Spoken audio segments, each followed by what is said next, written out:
Hello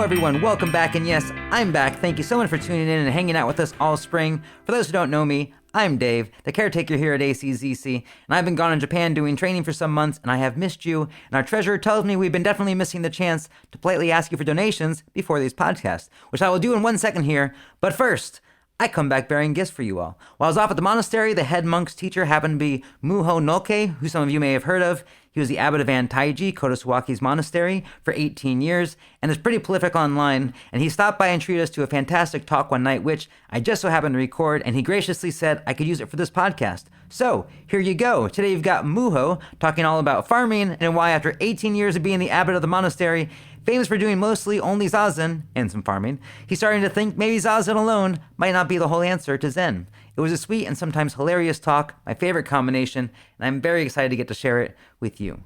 And speaking of being able to continue sharing these talks with you, huge shout out and thank you to everyone out there donating and supporting to help keep this little Zen Center going.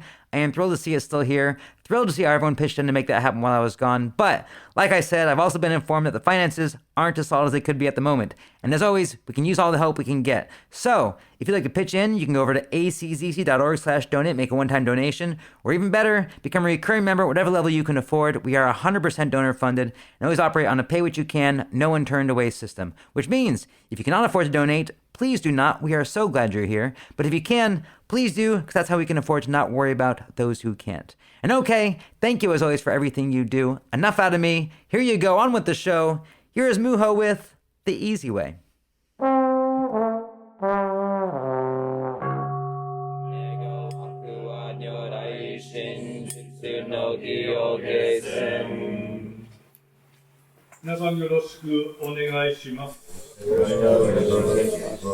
For those who don't speak Japanese, it's my third time here at Toshoji. The first time was maybe 5 years ago, then 3 years ago. Each time it was Hostenshiki, for somebody who had trained with me in Antaiji, which is a small temple in Hyogo Prefecture, where I was the abbot until 5 years ago. And when I give a talk for the first time, usually I talk about myself, why I got into Zen, how I came to Japan, how I became the abbot of Antaiji, what I learned from my teacher and what I taught to my students. And then, if I'm invited for a second time, I can't give the same talk again. So then I have to think about, what should I talk about? Sometimes I talk about the Heart Sutra, sometimes I talk about Dogen. And yesterday I was thinking, what should I talk about this time?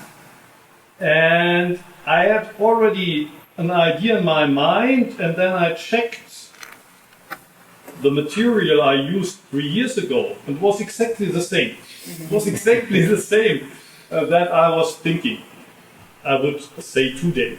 But then probably most of you weren't here 3 years ago or 5 years ago, so maybe it's not a big problem if I repeat certain things. Something that I often say during my first talk is, when I was the abbot of Antaiji, I usually told my students, I want you to grow like cucumbers. Probably the cucumbers we are today at Yakuseki grew here in the vegetable garden, and around this season of the year, culi are the most delicious. And for a culi, it's enough to have one piece of thread. And the culi, the cucumbers, they grasp this thread and then they grow by themselves. As long as they have enough water, they have some stuff to grow on. But culi don't need so much care. So when I tell my students you should grow like cucumbers, what I mean is, you are a cucumber, and that thread, that's the teaching of the Buddha. So grasp it by yourself. Grow by yourself. With my Japanese students, I often had the impression they grow more like tomatoes than cucumbers. And of course, tomatoes will also be very delicious next month, maybe even more delicious than the cucumbers. But tomatoes need a lot of care. You can also, like you do here in Toshoji, raise them with threads, but the tomato doesn't grasp the thread by itself. So tomatoes need more care. They need to be protected during the rainy season so that they don't go bad. And sometimes I have the feeling that Japanese require a little bit more attention than the Westerners. Does this mean that we Westerners are more like cucumbers? I think no. I think we are more like pumpkins. And pumpkins, originally, they're very close to cucumbers. The first two leaves look almost like cucumbers.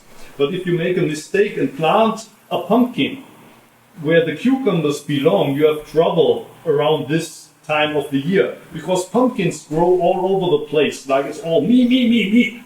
They grow all over the place, and if you don't have enough, distance between the plants, they will kill each other. So for a long time, being the end of Antai, you had the feeling, why do I only have students that are either tomatoes or pumpkins? Why are no cucumbers here? And then I had to remind myself of something that Dogen Zenji writes in a text called Gakudo Yojinshu, 10 points for practicing the way. I think it was point 5, where he says you need the right teacher. And a right teacher is like a carpenter. A good student is like a piece of wood. If the wood doesn't get into the hands of a good carpenter, even the best piece of wood will be wasted. And even if the quality of the wood isn't so good, if it's a good carpenter, the carpenter will know how to use this piece of wood. Which means, as a teacher, you should never complain about your students. You're the one who has to give an example. If you don't grow like a cucumber, you won't have any students like cucumbers. And today I want to talk about the meaning of Dogen Zenji for me. And for me, Dogen Zenji is like this thread, this one piece of thread. And with cucumbers, when they're still very young, and then later in May or in June, and again July, August, they change a little bit. Their needs change, the quality of the plant changes. And I have also the feeling that for me, the way I learn from Dogen Zenji has changed over the years. When I was young, I was seeing Dogen in a different light than today. And I want to say a little bit about that today. If you had to choose only one word, one sentence from Dogen Zenji, or one chapter out of the Shobo Genzo, which one would you choose? I think all of the works, texts by Dogen Zenji are important. But if I had to choose one chapter of the Shobo Genzo, probably it would be the Genjokoan. In most editions, that's the first chapter. And in the Genjokoan, probably it would be these famous lines. To study the Buddha way means to study the self. To study the self means to forget the self. And thinking about these lines, I always remember the first time I went to Antaiji. When I was 22, I was still a layperson. I had been studying in Kyoto at the university, and I decided to spend 6 months in Antaiji before I returned to Germany. And when I arrived there, the head abbot asked me, "What have you come for? What do you look for here in Antaiji?" And I said, "I hope that you can teach me something about Buddhism." And the abbot said, "You idiot! You create Antaiji. You have to create Antaiji. This is not a school."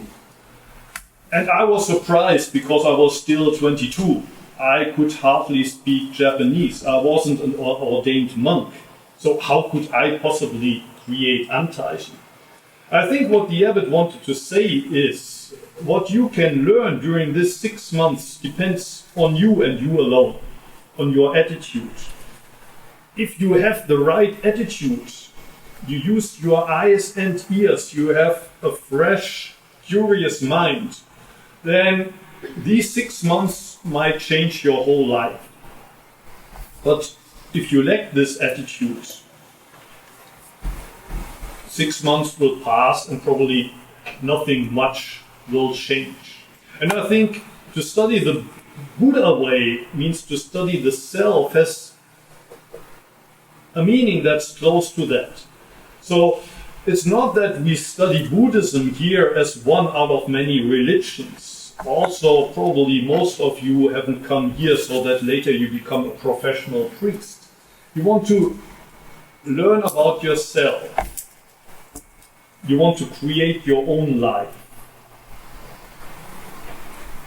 And then the second sentence, learn about yourself. To study the self means to forget the self. And when I think about this sentence, to study the self means to forget the self. I remember when I was 25, I was finally allowed to ordain in Antaiji.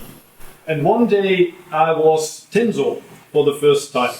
And at noon, usually we had udon. But in Germany at the time, we didn't have udon. I didn't know about udon. So the first time I made udon a little bit like spaghetti al dente. And that was too hard for the Japanese. They said, you have to cook them a little bit longer. They need to be a little bit softer. So the next day I decided to make them really soft and I cooked them for 30 minutes. And they became like okayu, like udon gruel. And again, I was criticized for that. And every day, I never did it really right. So at one point I said, I didn't come to Japan to learn how to cook. I want to practice Zen here. And when my teacher heard that, he said, it's not about you. You don't count at all. And when I heard that, I was a little surprised because 3 years before he told me, you create antaiji. If I create antaiji, it must be about me. It shouldn't. It should be about me, shouldn't it? And it took me a while until I realized these are like the two sides of one coin.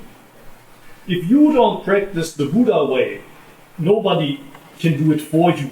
You could even say that the meaning of Shakyamuni coming to this world, the meaning of Dogen Zenji writing all these works 800 years ago was for you and only for you to practice them now. But to practice them now means to let go of yourself. It doesn't mean like the pumpkin that you say, it's all about me. I decide how I want to practice. You need to completely let go, but also, in a way, it all depends on you. You take 100% responsibility for the practice. Otherwise, you would be a tomato. If you say, it's not about me, I just do what the others tell me, that would make you a tomato. And the next couple of sentences, Jiko o wasururu to you no wa. Wasururu to you wa manpo ni shou seraruru. To study the self means to forget the self, and then the next line is to forget the self means to be authenticated by the 10,000 things. It means to be proven by the 10,000 things. What does this mean? When do we learn to say I for the first time? Maybe when we are 3 or 4 years old. And that's probably around the age where we realize, well, there's other people. There's me and there's the others. For example, maybe you have a brother or a sister. And from that time, you start to compare yourself. Your brother always gets new clothes and you get them after 2 or 3 years. You always get the old clothes from your brother. You would like to sit on mother's lap, but your little sister's always sitting on mother's lap. You're always the loser.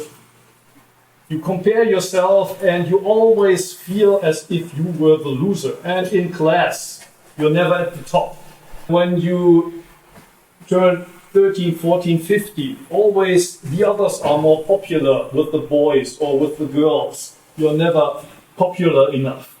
You get a job, but you don't earn as much as the others. Most of us play life as if it was a game, and it always feels as if we were losing this game. We never win. We never win this game. And Zazen for me means to take a break from that game. And when Dogen Zenji says to study the Buddha way means to study the self, doesn't mean to study this self that you call I. It means to take a break from the game and return to this self here.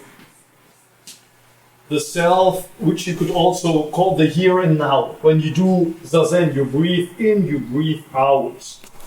You feel your body. You hear a bird crying there. And all of that is the self. All of that is the self. What you thought would be yourself, which is basically the main character in the story that you tell yourself from morning to night in your thoughts, me and him. You forget this for the moment and return to the self before I and the other split. And then Dogen Zenji says, this means to be authenticated by the 10,000 things, by the myriad dharmas. It basically means that you thought you're only this small part of the world, but everything, all phenomena, everything you see and hear and feel, that's a mirror of yourself. It's a reflection of yourself. Yourself was much bigger than you thought.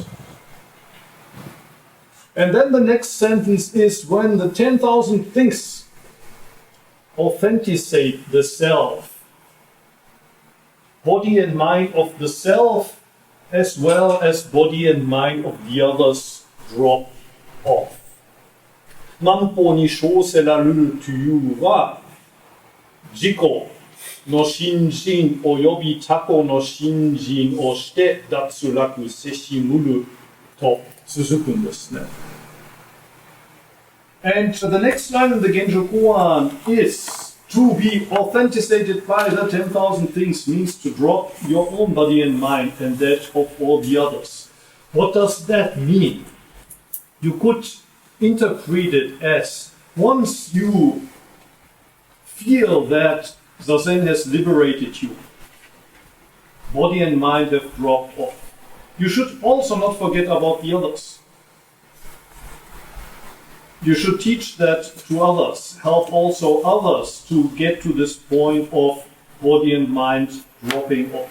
Actually, it's also only in this one line in the Genjokoan that the others are mentioned. The self is mentioned several times in the Genjokoan, but only here Dogen Zenji talks about the others. But in the context of the Genjokoan, I think it's more natural to read it this way. When body and mind drop off, you are authenticated by the 10,000 things.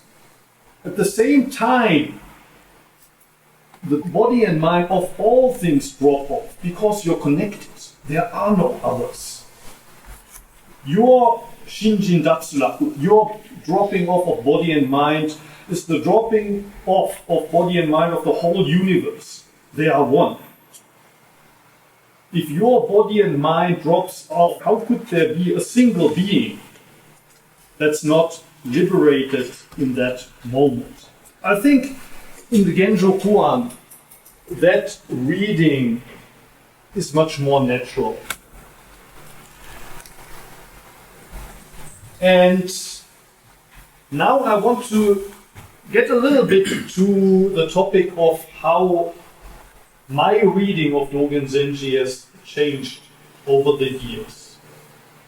The sentence that I wrote here is a quote from the Chinese original version of the Zazengi.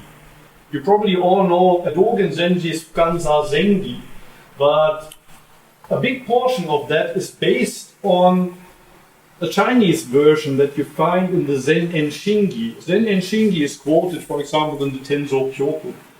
And the first sentence of this old Chinese Zazengi means, for those of you striving for prajna, wisdom, for you bodhisattvas striving for wisdom, first of all, you should have a great heart of compassion. What you need is a great compassionate heart. And a vow, like we just did at the 4 vows, and the first being that you use the samadhi that you train in when you do zazen. You train in samadhi to save all beings, all suffering beings, not only yourself personally. It's not about your own personal liberation. The zazen that we talk about needs to be practiced with the intention of saving all beings. And for some reason, Dogen Zenji doesn't quote this. When we read the Fukan Zazengis, others are not mentioned. The liberation of others isn't mentioned. Compassion isn't mentioned. Bodhi mind isn't mentioned. And although Dogen Zenji, in a lot of texts, starts with Bodhi mind, for example, the Tenzo Kyokun, the Tenzo needs Bodhi mind, and the 3 hearts, the joyful heart, the parental heart, and the big heart that are mentioned in the end. They are all about Bodhi mind. Gakudoyo Jinshu, I probably mentioned. There are 2 chapters in the Shobogenzo that have the title Arousing Bodhi mind. Dogen Zenji talks quite a lot of Bodhi mind, but interestingly, whenever he talks about Zazen, he hardly mentions Bodhi mind. When he talks about Bodhi mind, he hardly mentions Zazen. In the Fukan Zazengi, Bodhi mind isn't mentioned. In the Bendo Wa, which is about Zazen, he doesn't mention Bodhi mind. Genjokoan is not about Zazen, but for me, Genjokoan is, well, the world, the universe, seen from the perspective of Zazen. And again, in the Genjokoan, Bodhi mind isn't mentioned. And when I was young, to be completely honest, when I was young, texts like Fukan Zazengi, the Bendo Wa, Genjokoan were most important for me. And I was almost thankful to Dogen Zenji that he didn't mention others, because trying to help others, it sounded so moralistic to me at the time. How can I help others? First, I need to solve my own problem. So if Dogen Zenji had started with this sentence, I'm not quite sure if the Fukan Zazengi would have had the same importance for me as it had, because it doesn't mention others. Basically, it only talks about sit like Bodhidharma, sit like the Buddha says. Don't think about good or bad. Let go of all entanglements.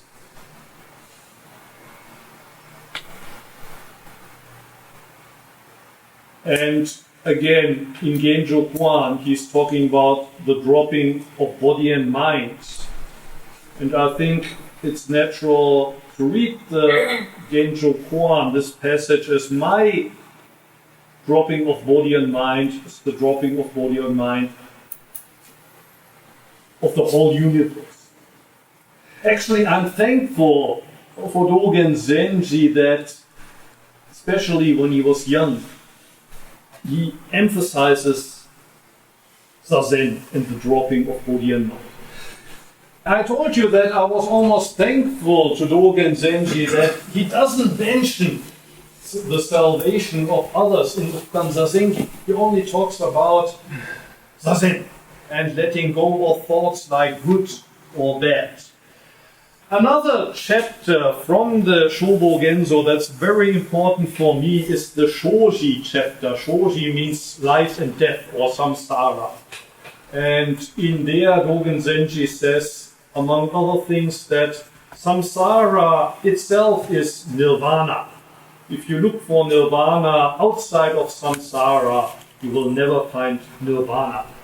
And he says that this life and death of yours is the life of Buddha. And then at the end, there's this famous paragraph, which in my ad hoc translation would be, when you let go of your body and mind and throw them into the house of the Buddha, then everything will be done from the side of the Buddha. Without you putting in your strength, without you using your mind, you will be liberated from samsara and yourself will become a Buddha. And although Dogen Zenji doesn't mention explicitly the Shinjin Datsura, dropping of body and mind, basically that's what he's talking about here. Dropping of body and mind.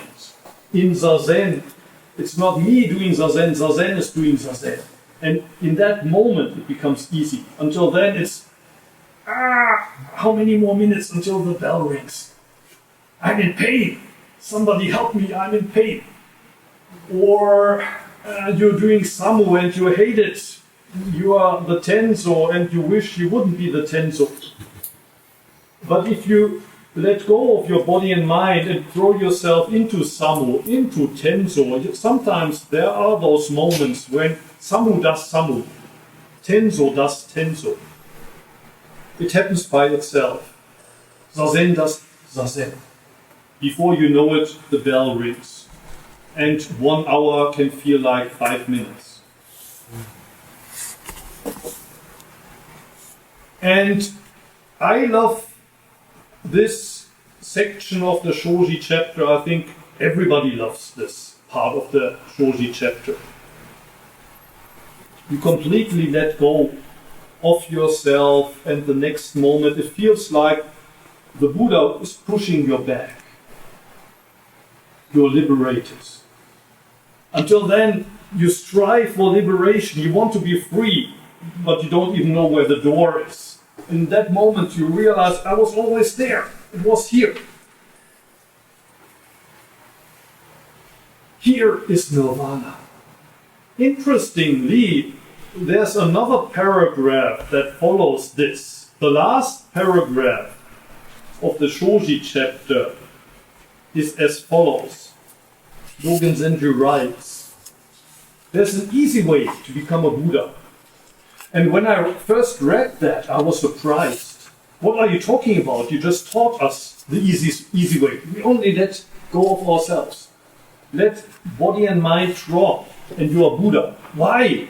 Why is it necessary now to mention an easy way? But for some reason, Dogen Zenji thought it's necessary to mention an easy way here. What is this easy way?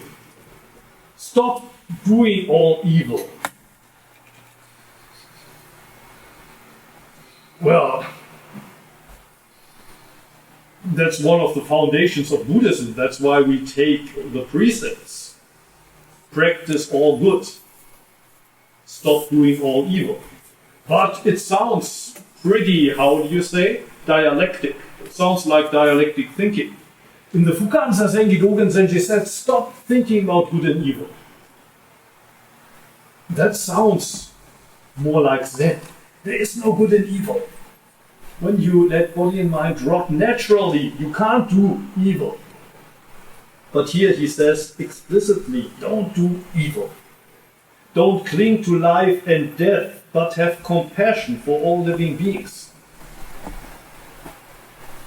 Here, what Dogen Zenji didn't quote in the Fukanzazengi, here it comes back, and later in other works of the Shobogenzo. For example, there's a chapter with the title Arousing Body-Mind, which is in the last part of the Shobogenzo. And it's quoted, for example, in the Shushogi. In Japanese, Jimi Tokudo Sendo Ota. That's 7 characters which translates vowing to help others before you're safe yourself. In Fukanzazengi Bendo wa Genjokoan, it sounds as if you only need to drop body and mind. You only need to drop thoughts of good and evil, and you are already safe. You are already Buddha. And later Dogen Zenji says, try to save others before you are saved. How could I do that? How is that even possible? But basically the point I want to make tonight is, the older I get, the more that side of Dogen Zenji becomes important to me. When I was young, just sitting was enough for me. And when I sit, the war in Ukraine has stopped. The war in Israel has stopped. Because I'm saved. And if people had asked me, well, but how does your Zazen actually influence the world? Maybe I would have said, well, if we all sit, or if we all become more peaceful, it influences little by little the others. And of course that's true also. So Zazen is still important for me. Even though I have no good answer to, well, but how can you stop the war on the other side of the planet when you do Zazen? But this side, we also should never forget that, and even if you get to this point of Shinjin Datsuraku, your body and mind have dropped and you found nirvana in samsara, don't forget the others. Don't forget the others. Who cares about your problem? It's not about you. It's not about you. And I think the nice thing about the Shoji chapter, Life and Death, is that you have both sides of Dogen Zenji, which is kind of rare because most chapters of the Shobogenzo, most texts are either body-mind or Zazen. That you have them both together, like in this very short Shoji chapter, is very rare in Dogen Zenji. And when I was a very small cucumber, I was growing on threads like the Fukanzazengi, the Bendowa, Genjokoan. But now at this stage, these other texts, like Arousing Body Mind, or Bodhisattva Shishoho, 4 ways of bodhisattvas to relate to other beings, which is also quoted in the Shushogi. And again, to be honest, I don't know about you. When I first read the Shushogi in English translation, I was, to be honest, totally disappointed. You probably know Dogen Zenji never wrote this book. It was compiled 150 years ago in the Meiji period, when Japan opened up to the West, and until then, 200 years ago, in each village there was a small temple, and the temple priests, they were almost like state officials, like public servants for the shogunate. So Buddhists were not so much, well, also religious persons, but they were also public servants. And then 150 years ago, they were put out of business. Of course, temples were still there. The parish were still there. But the priests stopped to be public servants. So they had to think about, well, who are we as Buddhists? What is Buddhism all about?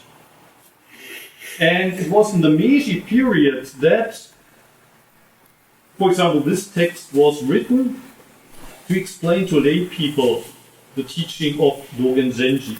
And I told you I was a little bit disappointed when I read it for the first time, the reason being that Zazen isn't mentioned in this text, not a single time. Not a single time. It's about repentance, taking the precepts, and then having this body-mind awakening, helping others before I'm saved myself, and then the 4 ways of the Bodhisattva, giving kind words, cooperation, and becoming one, unity. But again, I don't know if it's age, what it is.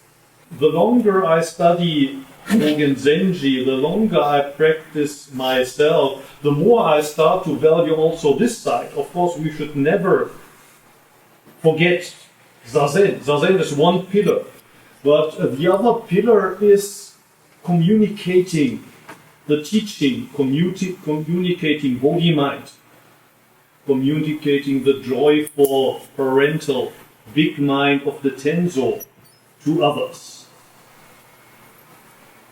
If you have questions, if there's anything you would like to ask or comment, please feel welcome to do so.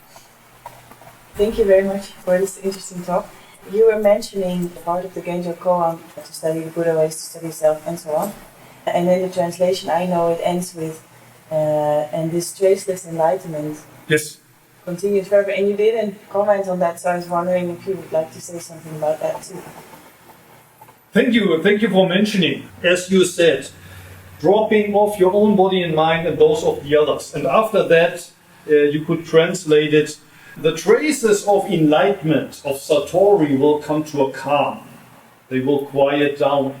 But those calm, or you could even say disappear.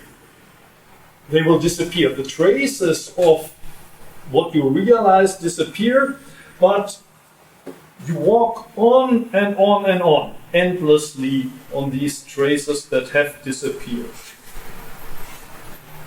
And in a way you could say, although Dogen Zenji doesn't explicitly say what these walking on traces which are not there anymore mean, you could say that's basically what he returns to in the Shoji.